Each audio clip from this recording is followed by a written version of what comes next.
మన swing of positional trading చేసేటప్పుడు higher time frame and దాని వెనకాల ఉన్న సైకాలజీ ఎంత ఇంపార్టెంటో ఈ వీడియోలో అయితే నేను చెప్తామమ్మ క్లియర్గా అయినట్టు. ఓకే, సో ఈ దీపక్ ఫర్టిలైజర్స్. ఓకే, ఈ దీపక్ ఫర్టిలైజర్స్ ఇక్కడ మనకి ఈ ట్రెండ్ లైన్ బ్రేక్ అయిందని చాలామంది ఎంటర్ అయిపోతారు మామ, రైట్?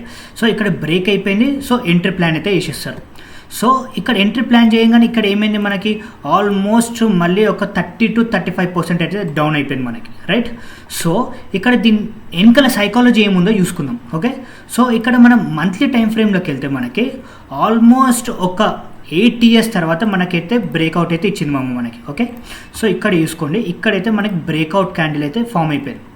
బట్ చాలామంది ఇక్కడ బ్రేక్అవుట్ క్యాండిల్ మంత్లీ టైం ఫ్రేమ్లో ఫామ్ అయిందని ఎంటర్ అయిపోతారు అండ్ ట్రాప్ అయిపోతారు మామ. ఓకే, సో ఇక్కడ మనకి ప్యూర్ సైకాలజీ ఏం చూసుకోవాలంటే ఇక్కడ మనకి ఇక్కడ బ్రేక్అవుట్ అయిపోయింది ఇక్కడ. ఓకే, మెయిన్గా ఈ బ్రేక్అవుట్ నుంచి మనకి ఈ స్టాక్ ఆల్మోస్ట్ ఒక 80 to 90% అయితే రిటర్న్ ఇచ్చింది మామ విత్ ఇన్ 3-4 months.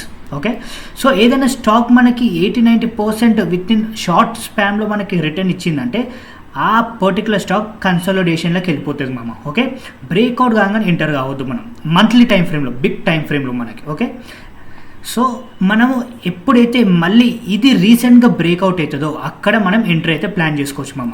సో ఇక్కడ చూసుకోండి, ఈ 1450 లెవెల్స్ క్రాస్ అయితే మనం ఐ అంటే ఐ మూమెంటం వచ్చే ఛాన్సెస్ అయితే ఉంటాయి గోయింగ్ ఫార్వర్డ్.